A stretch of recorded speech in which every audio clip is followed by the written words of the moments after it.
नमस्कार, स्वागत है आपका जनगणमन 24/7 पर, जो कि मेरा यूट्यूब चैनल है। आप उसे लाइक करें, सब्सक्राइब करें और ईरान युद्ध से जुड़ी हुई सारी खबरें, उसके पीछे का विश्लेषण आप तक मैं रोज पहुंचाती हूं। और एक बड़ी खबर यह है कि डोनाल्ड ट्रंप ने, यानी कि अमेरिका ने ईरान के खर्ग आइलैंड पर अटैक कर दिया है। खर्ग आइलैंड यानी कि खर्ग नाम का एक टापू है ईरान का, जहां पर ईरान 90% तेल का जो उत्पादन है वो इस टापू से होता है। वहां पर मिलिट्री एसेट्स भी हैं, ऑयल इंफ्रास्ट्रक्चर भी है, और इस इंफ्रास्ट्रक्चर पर अटैक हुआ है। लेकिन ऑयल इंफ्रास्ट्रक्चर पर अटैक नहीं हुआ है। अटैक कहां हुआ है? अटैक हुआ है उनके मिलिट्री एसेट्स पर। सुबह लगभग 4 बजे का एक ट्रूथ सोशल पर डोनाल्ड ट्रंप ने ट्वीट डाला था, उसको मैं पढ़ देती हूं कि moments ago at my direction United states central command executed one of the most powerful bombing raids in the history of the Middle East and totally obliterated every military target in Iran's crown jewel Kharg Island. Crown jewel उसको बोला जाता है Kharg Island को। Our weapons are the most powerful and sophisticated that the world has ever known, but for reasons of decency, I have chosen not to wipe out the oil infrastructure on the island. However, should Iran or anyone else do anything to interfere with the free and safe passage of ships through the Strait of Hormuz, I will immediately reconsider this decision. During my first term and currently, I rebuilt our military into the most lethal, powerful, and effective force by far anywhere in the world.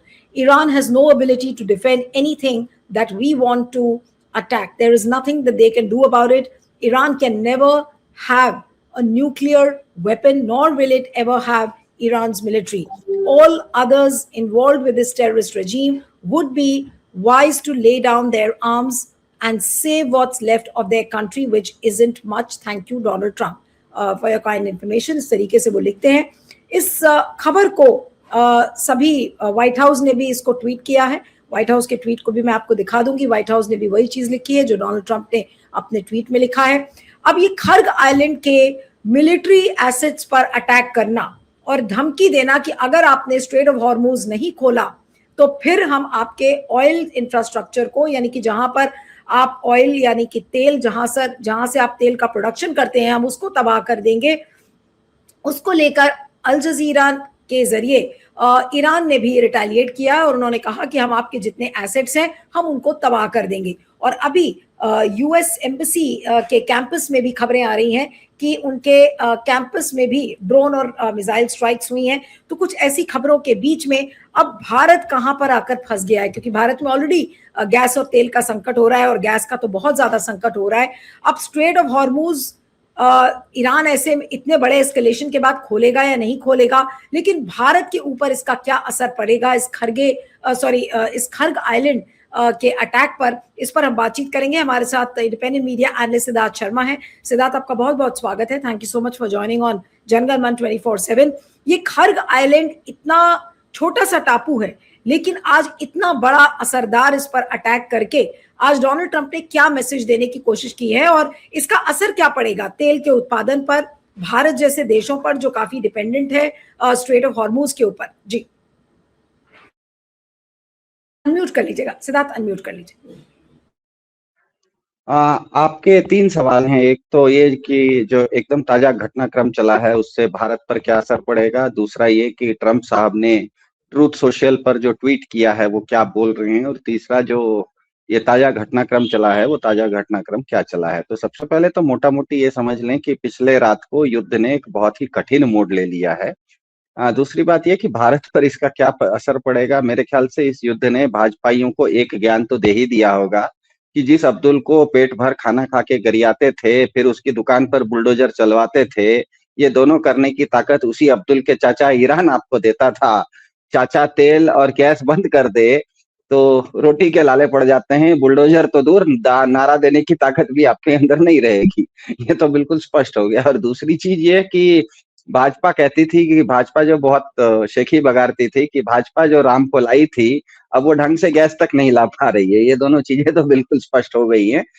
दूसरी बात ये कि जब Trump साहब ने जिस truth social का आपने जिक्र किया, सेकंड के लिए रोक रही हूँ क्योंकि अल जजीरा इंग्लिश का जो ट्वीट है उसको बस बता देती हूँ कि उन्होंने ईरान ने इसको लेकर खर्ग आइलैंड पे जो हमला हुआ है उसको लेकर कैसे उन्होंने अटैक किया। उन्होंने कहा है कि Iran military warns all regional oil and energy sites with American ties will be destroyed and turned into ashes, responding to President Trump's claims about a US attack on Kharg Island. ये अल जजीरा English का tweet है और जिस तरीके की तस्वीरें हैं उसमें उस तस्वीर को देखें जो टैग की गई है अल जजीरा इंग्लिश द्वारा, उसमें तस्वीर तो नहीं आई है खर्ग आइलैंड की अभी तक। जी सिद्धार्थ बोलिए, आई एम सॉरी, बोलिए। जी, दूसरी बात आपने पूछा कि आपने बताया कि ट्रम्प साहब ने कुछ ट्रूथ सोशल पर स्टेटमेंट दिया है। वो स्टेटमेंट में दो चीजें स्पष्ट हो जाती है कि हॉर्मुज की खाड़ी का महत्व कितना ज्यादा है, क्योंकि वो खुद ट्रम्प साहब कह रहे हैं कि तुमको हॉर्मुज खोलोगे नहीं तो ये सब करूंगा। और उन्होंने किया क्या है, ये जो खर्ग टापू है ये हॉर्मुज से करीब करीब 400 किलोमीटर दूर है, 300-400 किलोमीटर दूर है। तो ये हॉर्मुज की खाड़ी में इन्होंने हमला नहीं किया है। तो असल में हुआ ये कि पिछले 48 घंटे में दुनिया ने देख लिया कि हॉर्मुज पर जो कब्जा है वो ईरान का है। हॉर्मुज बंद नहीं है, हॉर्मुज ईरान ने कब्जा करके रखा है और ईरान अपना तेल जो है वो पसंदीदा देशों को हॉर्मुज के जरिए भेज भी रहा है। और लेकिन बाकी दुनिया के तेल पर उसने ताला लगा के रखा है। इसका मतलब हॉर्मुज बंद नहीं है, हॉर्मुज पर जो कब्जा है और हॉर्मुज पर जो कंट्रोल है वो ईरान के पास है। जिस जिस देश को ईरान पसंद करता है या इस युद्ध में उसको लाभ हो रहा है, उस देश के जहाज को तो वो आने जाने देता है, दूसरे देशों के जहाज को आने नहीं देता। तब आप क्या करें, इसका मतलब यह है कि ईरान अपना तेल, ईरान भी दुनिया में ये पूरा का पूरा युद्ध तेल के कारण हो रहा है। दुनिया में दूसरा सबसे बड़ा, वेनेजुएला के बाद दुनिया का दूसरा सबसे बड़ा तेल का जो भंडार है वो हमें ईरान के पास है। तो ईरान का जो तेल का सप्लाई है वो हॉर्मुज तो एक रास्ता है, लेकिन तेल उसका जो प्रोडक्शन होता है, तेल बनता है, वो खर्ग नाम का एक टापू है, छोटा सा टापू है, उस पर बनता है। तो अमेरिका ने कल रात को हॉर्मुज को छोड़ दिया और ईरान के तेल के टापू खर्ग पर हमला कर दिया। अब समस्या यह है कि हॉर्मुज को अगर आप इस तरह का बमबारी करते हैं और इसके चलते ईरान अब दुनिया में चीन को या अपने पसंदीदा देशों को तेल हॉर्मुज के जरिए भेज नहीं पाता, क्योंकि हॉर्मुज पर तो उसका कंट्रोल है, लेकिन उसके पास अब तेल ही अगर नहीं रहा और वो हॉर्मुज पर कंट्रोल रख के क्या करेगा। तो एक तरह से अमेरिका ईरान को बोल रहा है कि मैं हॉर्मुज को अप्रासंगिक बना दूंगा, मैं इररिलेवेंट बना दूंगा। तो ऐसा अगर अमेरिका करता है तो ईरान तो और अधिक जोर से हमला करेगा, क्योंकि ईरान के पास अब तो कुछ बचा नहीं है। क्योंकि ईरान ये युद्ध जीतने के लिए नहीं लड़ रहा है, वो टिके रहने के लिए लड़ रहा है। क्योंकि जो टिके रहने के लिए लड़ रहा है तो आप उसका जो एक बचा कुचा चीज है उसको भी आप अगर छीन लेंगे तो ईरान तो फुल ऑन मतलब हारता मरता क्या ना करता वाली स्थिति आ जाएगी। तो ईरान क्या करेगा, ईरान और जोर से हमला करेगा। जो उसने ये हमला होने के बाद, खर्ग पर अमेरिकी हमला होने के बाद ईरान ने अमेरिका के 4 तेल के हवाई टैंकरों को उड़ा भी दिया है, ये भी सूचना मिल रही है। उसके अलावा उसने अमेरिकी दूतावास बगदाद तक पर वो हमला करना शुरू कर दिया है। तो होगा ये कि ईरान अब, और ध्यान में ये रखना है कि कोई भी युद्ध होता है तो कोई भी देश अकेले अकेले युद्ध नहीं लड़ता, कहीं ना कहीं उसको उससे ज्यादा ताकतवर देश उसकी मदद कर रहे होते हैं, उससे कम ताकतवर देशों के साथ भी उसके कुछ संबंध होते हैं। तो ईरान ये जो युद्ध लड़ रहा है इसमें हमें ध्यान में रखना है कि सामने से भले अकेले लड़ रहा है, जैसे कोई खिलाड़ी खेल खेलता है, सचिन तेंदुलकर बैटिंग करता है लेकिन उसके पीछे उसके कोच का हाथ होता है। अमिताभ बच्चन अगर एक फिल्म में बहुत अच्छा डायलॉग देता है तो उसके पीछे डायरेक्टर या जावेद अख्तर का लिखा हुआ डायलॉग होता है।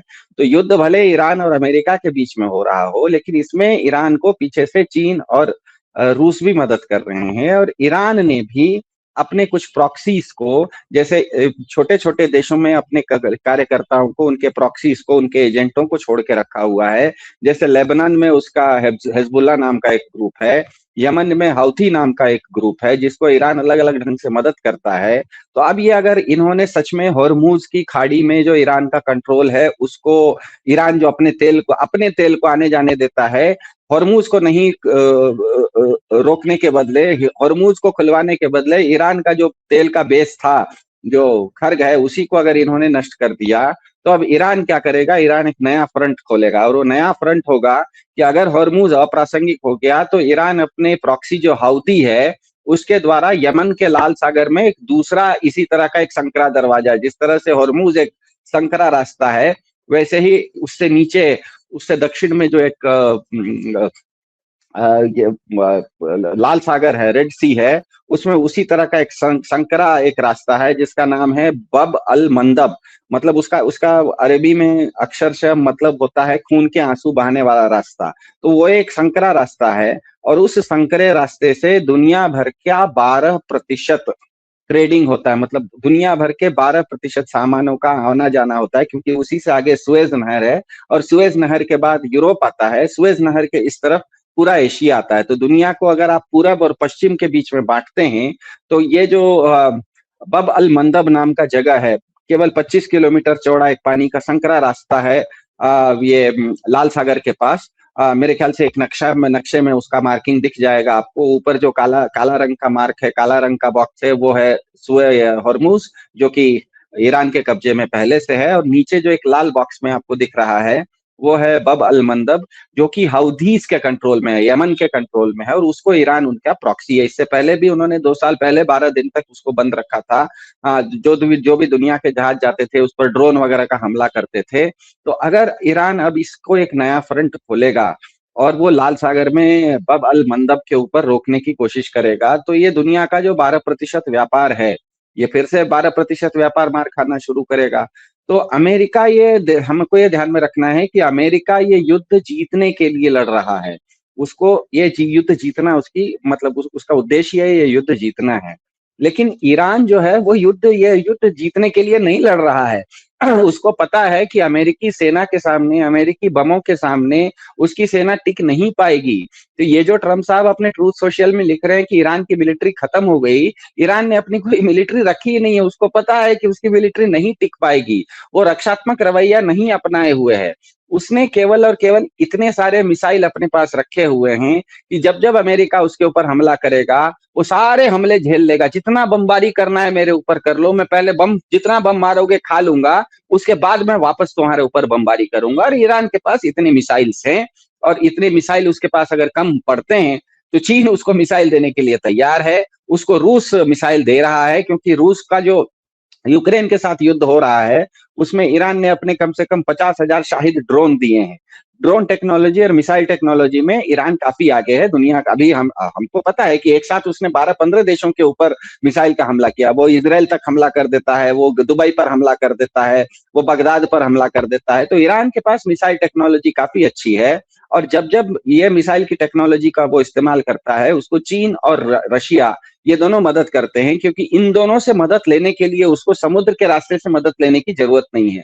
उत्तर में जो उसका जमीन है, वहां से चीन और रशिया उसके नजदीक है, तो वहां से बाय लैंड उसको जमीन के जरिए उसको मिसाइल और टेक्नोलॉजी, इस तरह के हथियार ईरान को मिलते चले जा रहे हैं। क्योंकि इस पूरे के पूरे युद्ध में ध्यान में रखिएगा, चीन को और रशिया को बहुत फायदा हो रहा है। हालांकि वो इस युद्ध में बिल्कुल शामिल नहीं है, क्योंकि जितना दिन ये युद्ध चलेगा उतना दिन, क्योंकि हॉर्मुज की खाड़ी बंद रहेगी, दुनिया भर में तेल नहीं जाएगा, और रशिया के पास तेल है, तो वो तेल, महंगा तेल वो बेचना शुरू करेगा। तो ये युद्ध ये रशिया के लिए बहुत फायदे का सौदा है। एक तरफ वो ईरान को ये युद्ध ज्यादा लड़ने के लिए हथियार भी देते रहेगा, ताकि अमेरिका ड्रेन होते चले जाए। और क्योंकि दुनिया भर में तेल का संकट आया हुआ है और रशिया के पास तेल है, वो दुनिया भर को महंगा तेल भी देना शुरू करेगा। तो अब हमको भी पता है, ये युद्ध शुरू होने से पहले भारत रशिया से तेल लेना बंद कर दिया था अमेरिका के कहने पर। ये युद्ध शुरू होने के बाद हम रशिया से तेल लेना शुरू कर दिया, अमेरिका ने खुद बोल दिया कि आप ले लो। इसका मतलब रशिया को इस युद्ध में लाभ हो रहा है, क्योंकि उसका तेल बिक रहा है। और दूसरा, चीन को इसीलिए लाभ हो रहा है क्योंकि चीन टेक्नोलॉजी के मामले में बहुत आगे है।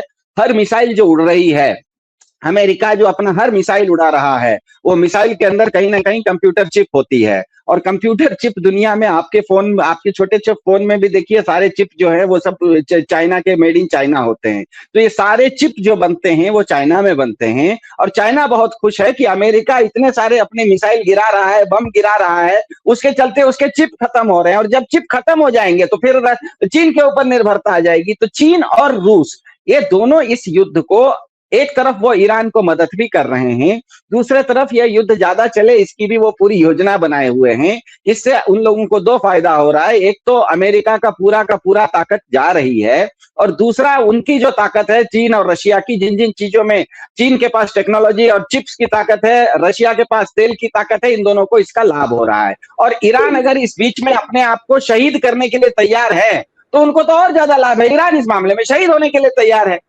बिल्कुल बिल्कुल नहीं, लेकिन अब भारत ऐसे में क्या करेगा? मैं खबरें देख रही थी कि स्ट्रेट ऑफ हॉर्मुज से 1 या 2 टैंकर्स को अलाउ कर दिया गया है, बातचीत भी हुई अरागची से एस जयशंकर की। उसके बाद ये खबरें आ रही है कि 2 टैंकर्स, और उसको अब सोशल मीडिया पे कहा भी जा रहा है कि अब आपकी किल्लत के दिन खत्म हुए, 2 टैंकर की खेप आ रही है स्ट्रेट ऑफ हॉर्मुज से। इस तरीके की खबरें अब सोशल मीडिया पर चलने लगी हैं कि भाई अब आपको रोने धोने की जरूरत नहीं है, लाइन में लगने की जरूरत नहीं है, अब 2 खेप आ रही है, गैस की 2 खेप आपके लिए आ रही है। और सब बातचीत सरकार ने कर ली है। लेकिन इस खर्ग आइलैंड के हमले के बाद भारत के लिए किस तरीके की मुसीबतें हैं? मोदी जी के लिए क्या मुसीबत है? क्या बीजेपी वाकई चिंता वाली हालत में है? T20 क्रिकेट मैच में ना नीलू जी, एक विकेट गिरता है तो मैच बदल जाता है, एक चौका लग जाता है तो मैच बदल जाता है। तो युद्ध एक ऐसी चीज है कि रातों रात उसका खेल पूरा बदल जाता है। तो सबसे पहले भारत के ऊपर तेल की कोई संकट नहीं है, पेट्रोल डीजल का संकट नहीं है, क्योंकि पेट्रोल डीजल हमको रशिया से भी आ सकता है और रशिया से आ रहा है, जिसका कि हॉर्मुज की खाड़ी से कोई लेना देना नहीं है। हमको संकट है हमारे ऊपर गैस का, और गैस का क्या संकट है? हमको रोज 2 जहाज गैस के चाहिए होते हैं, एक जहाज एलपीजी का, एक जहाज एलएनजी का। ये दोनों जहाज हमको हॉर्मुज की खाड़ी के उस पार से आते हैं, जो कि कतर से आते हैं, कुवैत से आते हैं, इराक से आते हैं, ईरान से नहीं आते हैं। केवल हॉर्मुज की खाड़ी क्रॉस करने के लिए आपको ईरान की सहमति की जरूरत पड़ती है। तो अब पहली बात तो ये कि पिछले 12 दिनों में ईरान ने इतना हमला कर दिया है कतर वगैरह पर कि कतर का जो गैस एजेंसी है उसने गैस का प्रोडक्शन बंद कर दिया। सबसे पहली बात, गैस प्रोड्यूस नहीं हो रही है। दूसरी बात ये कि कल तक अगर आपको थोड़ा बहुत ईरान की कंट्रोल में था हॉर्मुज की खाड़ी, और ईरान उस कंट्रोल के जरिए आपके साथ बात कर रहा था कि हाँ आप मेरे पक्ष में एक स्टेटमेंट दे दीजिए, हम आपका एक जहाज आने देंगे, आप ब्रिक्स में मेरे ऊपर जिस देशों ने हमला किया है उसकी निंदा कर दीजिए तो फिर मैं एक और जहाज आने दूंगा, आप मुझे चाइनीज करेंसी युआन में पैसा दीजिए तो मैं एक जहाज आने दूंगा। ये सब कल तक ये बातें भले सही थी, लेकिन आज ये अप्रासंगिक हो गई हैं खर्ग पर हमला करने के बाद। अब क्योंकि ईरान के पास कोई तेल नहीं है निकालने के लिए, तो वो दूसरों का तेल अपने हॉर्मुज की खाड़ी से क्यों निकालने देगा? अब ये हॉर्मुज की खाड़ी ईरान ने बंद नहीं की, अमेरिका ने खुद बंद करवा ली है। कल तक कम से कम हॉर्मुज की खाड़ी ईरान के हाथ में थी, खोलने का या बंद करने का निश्चय वो कर सकता था। अब हॉर्मुज की खाड़ी के उस तरफ ईरान का कुछ बचा ही नहीं है, तो वो हॉर्मुज की खाड़ी को पूरी तरह से अब बंद कर देगा। भारत को अब किसी भी तरह का गैस और एलएनजी और एलपीजी खाड़ी के उस तरफ से नहीं आएगा। खाड़ी के उस तरफ से हमको आने की संभावना 2 कारणों से खत्म है। पहला कारण यह है कि ईरान ने इससे पहले ही कतर वगैरह पर इतना हमला कर दिया है कि वहां पर गैस का प्रोडक्शन खत्म हो गया है, और दूसरा, कल खर्ग के ऊपर हमले के बाद अब तो हॉर्मुज की खाड़ी खुलने का कोई सवाल ही नहीं उठता है। अब तो हॉर्मुज की खाड़ी पूरी तरह से बंद है, तो आपको जो भी एक आध टैंकर आ सकता था। दूसरी बात है कि एक कहावत है ना नीलू जी, ऊंट के मुंह में जीरा आप देंगे तो उसका पेट नहीं भरता है। मैंने कहा भारत को रोज 1 टैंकर एलपीजी और 1 टैंकर एलएनजी चाहिए, और एलपीजी और एलएनजी ऐसी चीज है कि वो स्टोर करके नहीं रखी जा सकती। कतर में वो बनती है, जहाज से भारत आती है, भारत में आके वो इस पाइप के जरिए घर तक, आपके घर तक आती है, और वो जैसे जैसे खत्म होती है रोज वो चलते रहना चाहिए। एक साइकिल की चेन की तरह वो चलते रहना चाहिए। साइकिल का जो नियम है कि आप पेडल चलाना जैसे ही बंद कर दीजिए, साइकिल चलना बंद हो जाती है। ऐसा नहीं है कि साइकिल चलती रहती है, आप जितना पेडल मारिएगा उतना ही साइकिल चलेगी। तो गैस का जो स्थिति है, तेल और गैस में अंतर यह है कि तेल आप मंगवा के बड़े बड़े टैंकों में भर के रख सकते हैं, गैस आप टैंकों में भर के नहीं रख सकते। वो रोज बनना है, वहां से जहाज से रोज आना है, और यहाँ भारत में रोज ग्राहकों तक पहुंचना है। तो ये बताइए कि जब कतर में गैस बन ही नहीं रही है और रोज आपको 1 एलएनजी और 1 एलपीजी चाहिए, और ये युद्ध कब तक चलेगा पता नहीं। एक आध दिन के लिए आपको एक आध टैंकर आ भी गया तो आपको राहत केवल 1 दिन की है। अगले दिन फिर वही समस्या खड़ी हो रही है, अगले दिन फिर वही समस्या खड़ी हो रही है। अब इसका समाधान क्या है? समाधान इसका सीधा सीधा ये है कि गैस ऐसी बात नहीं है कि केवल खाड़ी के, हॉर्मुज की खाड़ी के उस पार से ही आता है। दुनिया में 4-5 ऐसे देश हैं जो कि गैस खूब बनाते हैं। एक नॉर्वे बनाता है, दूसरा नाइजीरिया बनाता है, तीसरा ऑस्ट्रेलिया बनाता है और चौथा कनाडा बनाता है। ये चारों देश से गैस लेने में आपको हॉर्मुज की खाड़ी क्रॉस नहीं करनी पड़ती। दिक्कत यह है कि गैस जो है आपको पहले से कॉन्ट्रैक्ट करना पड़ता है, क्योंकि उन देशों के पास पहले से दूसरे देश भी गैस ले रहे हैं, पहले उनके ग्राहक हैं। ये युद्ध शुरू होने से पहले भारत को ये सोचना था कि अगर हॉर्मुज की खाड़ी बंद हो जाएगी तो मेरा गैस का संकट आएगा। हमें कनाडा के प्रधानमंत्री मार्क कार्नी दिल्ली आए हुए भी थे। 2 दिन वो दिल्ली में रहे। 2 घंटा आप जो भारत के प्रधान जी इजराइल में जाके फादरलैंड मदरलैंड किए, उसके बदले 2 घंटा ज्यादा अगर माइक कार्नी के साथ बिताए होते और कहते कि भैया तुम्हारे कनाडा में गैस है, हमको गैस देने की बात करो, तो कनाडा शायद तैयार हो गया होता। आज दिक्कत यह है कि आपको समस्या आने के बाद आप जब कनाडा के पास जाएंगे कि मुझे गैस दो, तो वो कहेगा गैस तो दूंगा, लेकिन लाइन में पहले जो लोग खड़े हैं उनको दूंगा, उसके बाद आपको दूंगा। आपका नंबर आते आते उसके बाद वो गैस कनाडा से भारत आते थे 1.5 महीना लग जाएगा। तो मेरे ख्याल से भारत में ऊर्जा का संकट नहीं है, तेल का संकट नहीं है, डीजल का संकट नहीं है, पेट्रोल का संकट नहीं है, कोयले का संकट नहीं है, लेकिन सबसे बड़ा भारत के ऊपर वर्तमान संकट है एलपीजी का, जो कि गैस है। उसकी समस्या का निदान होते हुए अभी मुझे आने वाले कई दिनों तक नहीं दिख रहा है, और इसका जो तुरंत आने वाले 1 हफ्ते के बाद असर पड़ेगा, गैस का असर तो आज पड़ रहा है, 1 हफ्ते 10 दिन के अंदर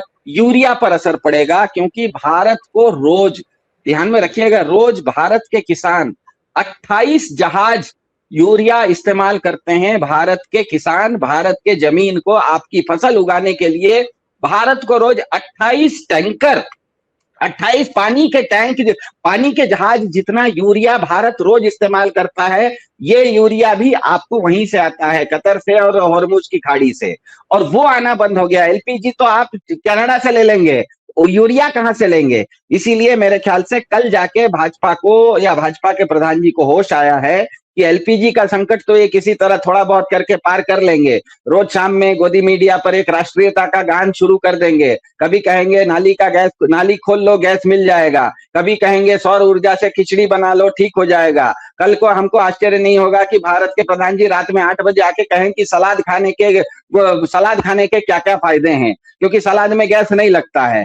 लेकिन इससे आपको होगा ये कि आपके देश के जो क्या कहते हैं शहर में रहने वाले अमीर लोग हैं, थोड़े बुद्धिजीवी हैं, उनको तो आप इस तरह के बात करके आप उलझा के रख सकते हो, लेकिन जो ग्रामीण प्रदेशों में किसान हैं जिनकी फसल नहीं उग रही है, उनको रोज यूरिया चाहिए। 28 जहाज यूरिया भारत को रोज चाहिए, वो जो बंद हो गया। इसीलिए मेरे ख्याल से कल जाके इनको होश आया, और कल रात में या परसों रात में भारत के प्रधानमंत्री ने, प्रधानमंत्री के हैंडल से, क्योंकि भारत के प्रधानमंत्री जी का 2 ट्विटर हैंडल है, एक उनका नरेंद्र मोदी के नाम से व्यक्तिगत हैंडल है, एक प्रधानमंत्री के नाम से हैंडल है। तो इन्होंने परसों रात में ईरान के जो राष्ट्रपति से बात की, उसकी जानकारी इन्होंने प्रधानमंत्री के हैंडल से नहीं दी, व्यक्तिगत हैंडल से दी, क्योंकि उनको पता था कि वो बात कहीं जाने वाली नहीं है, आगे तो बढ़ने वाली नहीं है। क्योंकि ईरान कहेगा कि हम तुमको क्यों तुम मेरे जहाज को, मेरा जहाज तुम्हारे यहाँ अतिथि बन के आया था, तुमने उसके ऊपर बमबारी होने दी अमेरिका के, मेरे 100 नागरिक मर गए, तो तुम मेरे जहाज को तो बमबारी करो और तुम्हारे जहाज को मैं हॉर्मुज से छोड़ूंगा, तो होने वाला नहीं है। इसीलिए वो जो ट्वीट था उन्होंने व्यक्तिगत हैंडल से किया, लेकिन भारत के प्रधानमंत्री के हैंडल से कल सुबह या कल रात में जो परसों ट्वीट हुआ था कि भारत के किसानों के ऊपर कोई संकट न आए, इसका हम हर संभव प्रयास करेंगे। ये नहीं कह रहे हैं कि संकट आने नहीं देंगे, ये कह रहे हैं कि हर संभव प्रयास करेंगे। इसका मतलब उनको भी पता है कि यूरिया का संकट बहुत बड़ा है। मेरे ख्याल से एलपीजी का संकट तो है, एलपीजी के संकट से थोड़ा बहुत आप पार पा लेंगे, सलाद वगैरह खा के निकल जाएगा का मतलब गुजारा चल सकता है, लेकिन यूरिया के बिना गुजारा नहीं चलेगा। नहीं, लेकिन आपको लगता है कि ये खर्ग आइलैंड के इस हमले के बाद वाकई में बीजेपी सरकार अब कांपेगी? क्योंकि अब ऐसी स्थिति होगी कि क्या वाकई में बीजेपी डरेगी कि भाई हम अपनी सत्ता बचाएं कैसे? जब इतना हाहाकार हो जाएगा तो सत्ता कैसे बचाएगी? तो क्या खर्ग आइलैंड पर हमला वो एक टर्निंग पॉइंट है जो बीजेपी की सत्ता को भी हिला सकता है? मेरे ख्याल से बीजेपी को पता है कि डर डर आएगा नहीं, डर आ चुका है। नहीं तो ये 2 दिन पहले आप 15 दिन पहले तो आप गए थे इजराइल, इजराइल में जाके फादरलैंड मदरलैंड किए थे। उस समय ईरान को चाचा लैंड या दादा लैंड तो आपने नहीं बोला था। ईरान को आप पूरा बीजेपी का इकोसिस्टम उसको आतंकवादी देश बोल रहा है। अचानक 48 घंटा पहले आप जिसको आतंकवादी देश बोल रहे थे, उसके जो राष्ट्रपति या उसके जो धर्मगुरु मरे थे, उसके मौत पर आपने एक शोक संदेश नहीं दिया था। अचानक आप पलटी मार गए, उसके राष्ट्रपति से बात कर रहे हैं, उनको कह रहे कि मेरा गैस छोड़ दो, मेरा जहाज छोड़ दो। इसका मतलब इनको होश तो आ गया ठिकाने, परसों रात तक इनको होश ठिकाने आ गया कि ये जिस घोड़े पर दाव खेले थे वो घोड़ा हारते हुए दिख रहा था। इन्होंने दाव खेला था इजराइल नाम के घोड़े पर। अब वहां जाके इन्होंने झप्पिया ली थी नेतन्याहू का। पिछले एक हफ्ते से नेतन्याहू है कहाँ, किसी को पता नहीं, इजरायलियों को ही नहीं पता है कि कहाँ है। कोई कहता है कि जमीन के अंदर छुपे हुए हैं, कोई कहता है आसमान में उड़ रहे हैं। ईरान की बात माने तो ईरान तो कहता है कि आसमान से भी ऊपर वो स्वर्ग में उड़ रहे हैं। अब बात किसकी सच है क्या पता। कुल मिला के ये सच है लेकिन कि नेतन्याहू एक देश के कैप्टन हैं। कैप्टन मैच में बैटिंग करे या नहीं करे, बॉलिंग करे या नहीं करे, फील्डिंग के समय तो कैप्टन हमेशा पिच पर दिखता है, वो तो हमेशा बॉलरों को बदलते हुए दिखता है। तो इतना बड़ा मैच हो रहा है, पिछले एक हफ्ते से नेतन्याहू गायब हैं। ये जिसको जाके झप्पी लिए थे वो कैप्टन ही गायब हो गया है, तो इनको भी परसों होश ठिकाने आ गया। इसीलिए ये ईरान से बात करना शुरू किए। दिक्कत ये हो गई कि ईरान से आप बात कर रहे हैं लेकिन आप अमेरिका से तो बात नहीं कर रहे हैं। जैसे ही आप ईरान से बात करेंगे इसका मतलब ईरान का ब्रांड वैल्यू बढ़ रहा है, इसका मतलब ईरान का दुनिया में साख बढ़ रही है। अमेरिका उस साख को बढ़ने नहीं देना चाह रहा, उसने तुरंत ईरान के ऊपर हमला किया ताकि ईरान से कोई बात ही नहीं करे। ईरान लोगों को तेल देता है ना, हम तेल ही खत्म कर देंगे, ईरान बात क्या करेगा। अब दिक्कत ये आने वाली है, अब यहाँ दिक्कत ये आने वाली है कि कोई भी युद्ध जब लंबा चलता है, मैं ऑपरेशन सिंदूर की बात नहीं कर रहा हूं, वो युद्ध नहीं था, वो 48 घंटे 80 घंटे में खत्म हो गया था। कोई भी युद्ध जब लंबा चलता है तो उस युद्ध को लंबा चलाने के लिए 4 चीजों की जरूरत पड़ती है। किसी भी युद्ध को लड़ने के लिए आपको खाना चाहिए, मतलब आपके सैनिकों को खाना तो चाहिए ना। कई महीने युद्ध चलेगा तो खाने का सिस्टम, आपके पास सप्लाई चेन चाहिए, खाने का सप्लाई चेन चाहिए, हथियार चाहिए, पैसा चाहिए और ऊर्जा चाहिए। ये 4 में से अमेरिका जानता है कि वो ईरान के खाने को रोक नहीं सकता, क्योंकि ईरान बहुत बड़ा देश है, वो अपना खाना खुद उगा लेता है। और अगर वो नहीं उगा पाएगा तो ईरान के उत्तर में जो मध्य एशिया है वहां पर खूब फसलें होती हैं, ईरान को खाने के लाले अमेरिका नहीं ला सकता। दूसरा, अमेरिका ये भी जानता है कि हथियारों के मामले में ईरान पर वो हमला तो बहुत कर सकता है लेकिन ईरान के पास हमेशा हथियार बचे रहेंगे। अगर उसके हथियार कम पड़ेंगे तो चीन और रशिया उसको हथियार देना शुरू करेंगे। चीन पहले से बाइदाओ नाम की उसके जो जीपीएस सिस्टम है, सैटेलाइट दे रहा है। रशिया उसको S-400 मिसाइल का सिस्टम भी दे रहा है और ड्रोन्स भी दे रहा है। तो अमेरिका को पता है कि वो ईरान का हथियार छीन नहीं सकता, खाना रोक नहीं सकता। तो ईरान ने क्या किया है, अमेरिका ने क्या किया है, बाकी दो चीजें हैं कि ईरान को जो पैसा आता है वो पैसे को रोक दो, ईरान जो लोगों को ऊर्जा देता है ऊर्जा को रोक दो। और ईरान भी अमेरिका पर यही 2 चीजों पर हमला कर रहा है कि मैं इस युद्ध को इतना खींचूंगा कि युद्ध का कीमत तुम नहीं दे पाओगे। तुम इस युद्ध में जीतते तो रहोगे लेकिन ये युद्ध टिकाना तुम्हारे लिए असंभव हो जाएगा। किसी एक दिन आके 2 दिन, 10 दिन, 4 दिन, 1 महीना, 15 दिन, किसी न किसी दिन अमेरिका हाथ जोड़ के कहेगा कि भैया अब हमसे नहीं हो रहा है, ये बहुत हम थक गए। ये अमेरिका को थकाने वाला है। इसीलिए वो अमेरिका की ऊर्जा और अमेरिका का पैसा, ये दोनों ईरान काट रहा है। ईरान का पैसा और ईरान की ऊर्जा अमेरिका काट रहा है। यही तो खेल हो रहा है। चलिए, आपका बहुत बहुत शुक्रिया Siddharth, thank you so much for joining.